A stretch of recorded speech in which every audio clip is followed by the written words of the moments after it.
Breakfast this morning was a couple donuts and a croissant as we were back at Tokyo Disney Sea at 5:40 a.m. this time, not 6:10. We got there much earlier, and thank God we did because we were finally able to get tickets for Anna and Elsa's Frozen Journey in Fantasy Springs. Our first ride of the day was Tower of Terror because Journey to the Center of the Earth went down, and we were able to get a free fast pass for Indiana Jones, so we went on that one next.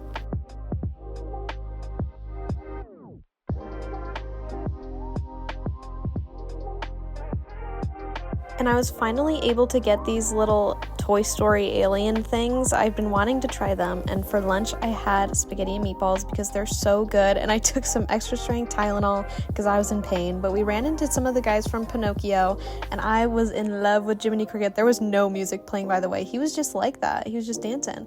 And we were finally able to get on Journey, and then we went on 20,000 Leagues Under the Sea, and I love the little creatures that they have on this ride. Look at the clouds in the sky. They looked like picturesque. It was kind of crazy. But on our way out, we ran into Chip and Dale and a female chipmunk that none of us knew who she was. But we had to sprint to get on a train to head to the Ghibli Museum because we had tickets at 3. And you're not allowed to film inside, so I just took some videos of the outside and the rooftop garden. It was really cute.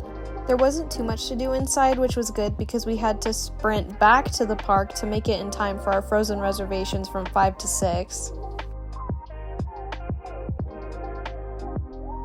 This was the bay that you could see from the train going to Tokyo Disney Sea. And we ended up scanning in for a reservation at 5:40, which is cutting it way too close, but at least we made it. And I was really impressed by this queue. It was very obvious that the Frozen section of Fantasy Springs was what they spent the most time and effort on out of all of them. So I'm really glad that we were able to get on this ride because it would have haunted me forever if we were unable to see it after spending so much time and effort trying to get on there. So much of this video is just the queue and the ride, but we spent like 7 hours in total this trip trying to get on the ride, so I feel like it's justified. And also, it's more impressive because the ride was down for maintenance for like 3 hours that morning, so there were even less passes to get on the ride available than usual, so it was actually harder to get on today, but we still managed to do it.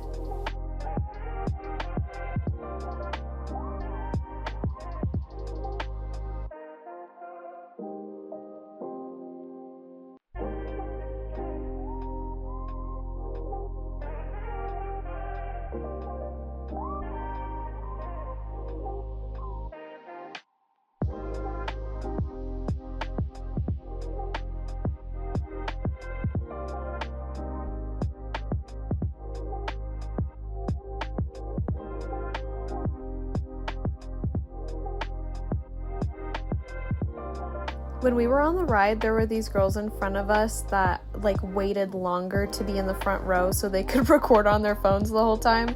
And you know what? Good for them. They were dedicated, and I appreciate that.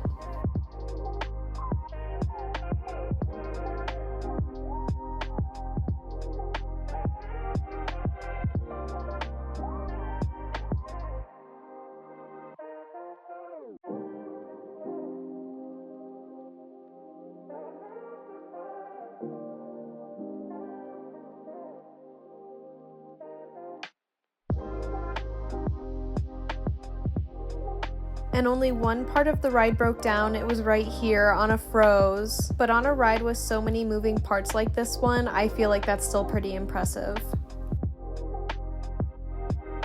We headed back to the Rapunzel section of Fantasy Springs because we managed to get dinner reservations at the Snuggly Duckling, which was huge for me. I wanted to go in here so bad, but we were unable to our first day in Disney because they filled up immediately. And something interesting about their hamburger is that they had like a piece of ham on the burger as well as a patty. This was me after I took everything off the burger because there was way too much on there. But there were so many details in this restaurant from the movie. I was actually in heaven, I think. After we finished eating, I just wandered around the restaurant taking videos of everything because I was like, oh, I know what this is a reference to. I know what this is a reference to. It was bad. I was being a nerd.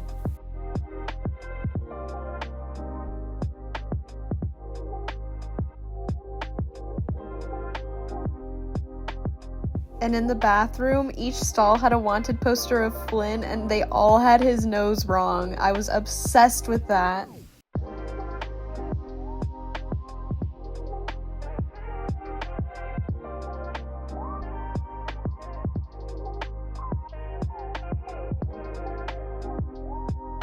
And after dinner, we went back into the normal section of the park to do a few more rides before the park closed. So we did Tower of Terror one more time, and we did Indiana Jones one more time, except the ride broke down while we were on it, just for a little bit, but everyone was like nervously laughing.